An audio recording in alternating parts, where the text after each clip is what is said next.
বিসমিল্লাহির রহমানির রহিম। আসসালামু আলাইকুম ওয়া রাহমাতুল্লাহি ওয়া বারাকাতুহু।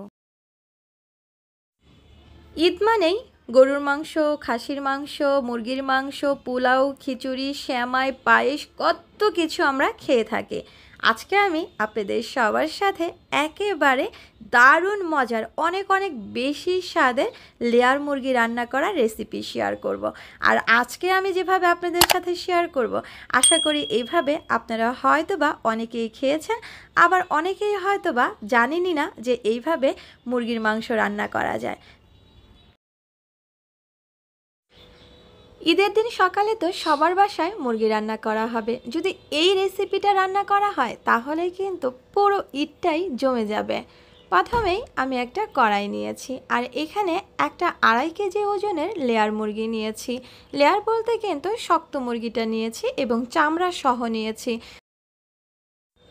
মুরগিটা কিন্তু আমি আমার পছন্দ অনুযায়ী কেটে ধুয়ে পরিষ্কার করে নিয়েছি।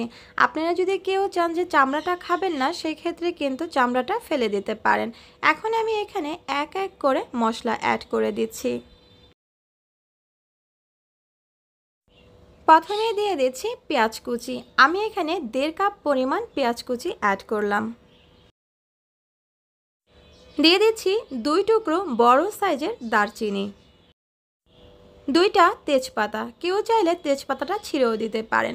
দিয়ে দিচ্ছি 2টা স্টার মৌরি, 7 থেকে 8টা লবঙ্গ, 15 থেকে 16টার মতো আস্ত কালো গোলমরিচ, 2টা বড় এলাচ আর 4টা ছোট এলাচ। অবশ্যই কিন্তু বড় এলাচটা দেবেন, বড় এলাচের ফ্লেভারটা কিন্তু অনেক বেশি সুন্দর।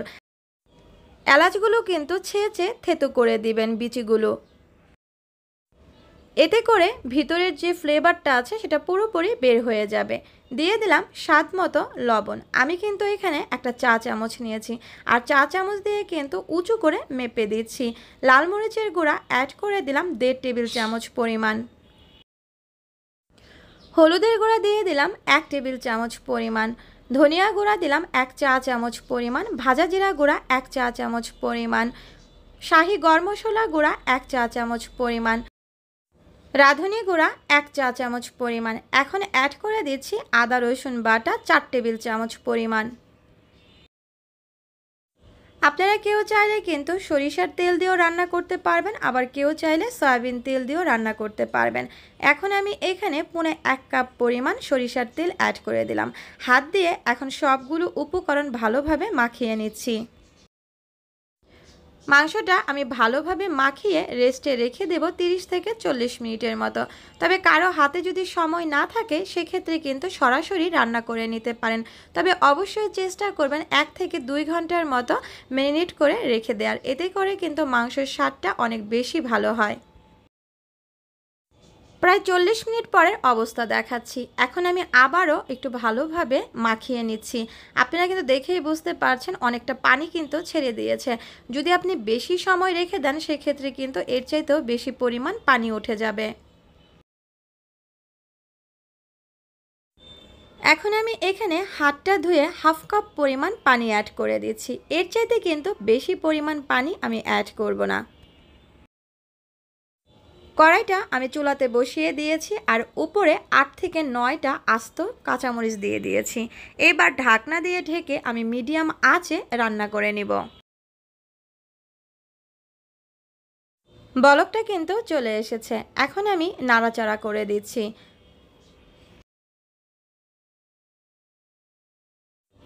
মাংসটা যে পরিমাণ পানি উঠেছে এই পানিটা দিয়েই কিন্তু আমি পুরোপুরি মাংসটাকে কষিয়ে নিব। চুলার আঁচ আমি মিডিয়ামে রেখে ঘড়ি ধরে 30 মিনিটের মতো রান্না করে নিব। তবে প্রিয় দর্শক, অবশ্যই কিন্তু ঢাকনাটা তুলে একটু নাড়াচাড়া করবেন, না হলে কিন্তু নিচে লেগে যাবে। যেহেতু আমি স্টিলের কড়াইতে রান্না করছি আর স্টিলের কড়াই কিন্তু খুব তাড়াতাড়ি পানিটা শুষে ফেলে। 30 মিনিট পরের অবস্থা দেখাচ্ছি। মাংসটার গায়ের থেকে কিন্তু তেলটা উঠে গেছে। লেয়ার মুরগিতে কিন্তু তেলের পরিমাণটা অনেকটা বেশি থাকে। আপনারা কেউ চাইলে কিন্তু এর চাইতেও কম তেল দিয়ে এই রেসিপিটা তৈরি করতে পারেন। এখন আমি ভালোভাবে নাড়াচাড়া করে দিচ্ছি।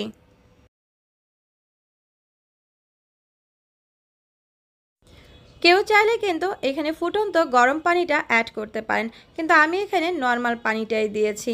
এখানে আমি 3 কাপ পরিমাণ পানি অ্যাড করে দিলাম।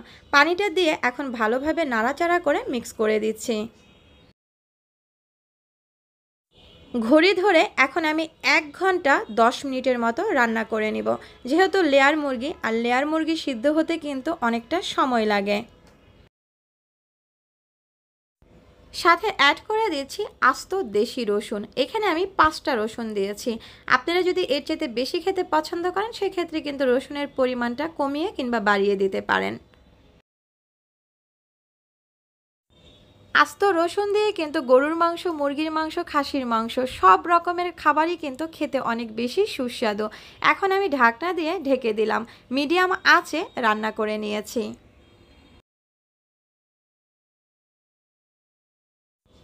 প্রিয় দর্শক, আমি কিন্তু 1 ঘন্টা 10 মিনিট পরেই ফেরত এসেছি। আর আপনারা কিন্তু মাংসটা দেখেই বুঝতে পারছেন একেবারে ভালোভাবে সিদ্ধ হয়ে গেছে। দেখুন, আমি চাপ দিতেই কিন্তু মাংসটা ছুটে যাচ্ছে।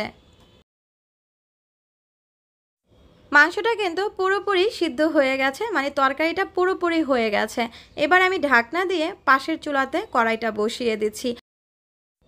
আপনারা কেউ চাইলে কিন্তু এভাবে তরকারিটা নামিয়ে খেতে পারেন, তবে আরও একটু বেশি স্বাদ করার জন্য এখন আমি আপনাদেরকে আরেকটা নিয়ম দেখিয়ে দিচ্ছি। আর তার জন্য চুলাতে একটা ফ্রাই প্যান বসিয়েছি, আর সাথে দিয়ে দিচ্ছি 1/2 কাপ পরিমাণ সরিষার তেল। তেলটা গরম হয়ে যাওয়ার পরে অ্যাড করে দিলাম 1 চা চামচ পরিমাণ আস্ত জিরা,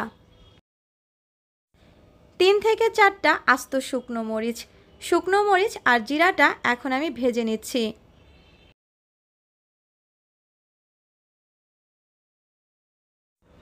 মরিচ আর জিরাটা ভেজে নেওয়ার পরে এখানে অ্যাড করে দিলাম পেঁয়াজ কুচি। এখানে আমি 1/2 কাপ পরিমাণ পেঁয়াজ কুচি দিয়ে দিলাম। এই বাগারটাতে কিন্তু কোনো রকম রসুন অ্যাড করবেন না, আমি কিন্তু এখানে কোনো রকম রসুন দিইনি।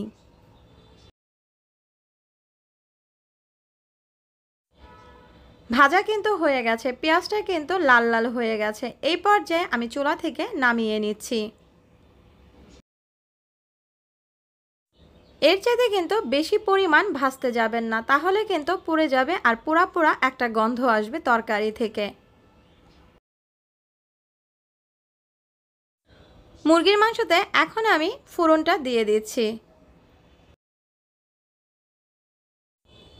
আমি মাংসের উপরেই কিন্তু ফোড়নটা দিয়ে দিলাম। আপনারা কেউ চাইলে কিন্তু ফোড়নের উপরে সম্পূর্ণ মাংসটা ঢেলে নিয়েও কিন্তু রান্না করে নিতে পারেন।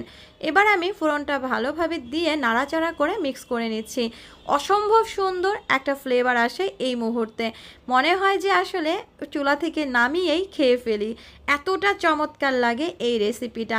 যারা নাকি কখনো এইভাবে মুরগির মাংস খাননি তারা একবার হলো ট্রাই করে দেখবেন। আমি কিন্তু তেজপাতাগুলো তুলে ফেলে দিচ্ছি। মিডিয়াম আঁচে আমি আরও 6 থেকে 7 মিনিটের মতো রান্না করে নিয়েছি। আর এখন কিন্তু একটা মাখা মাখা ঝোল চলে এসেছে। এর চাইতে কিন্তু আমি আর ঝোল শুকাবো না। আপনারা কেউ চাইলে কিন্তু ঝোলটা আরও কমাতে পারেন কিংবা আরও বাড়াতে পারেন। দিয়ে দিলাম 1 চা চামচ পরিমাণ ভাজা জিরা গুঁড়া।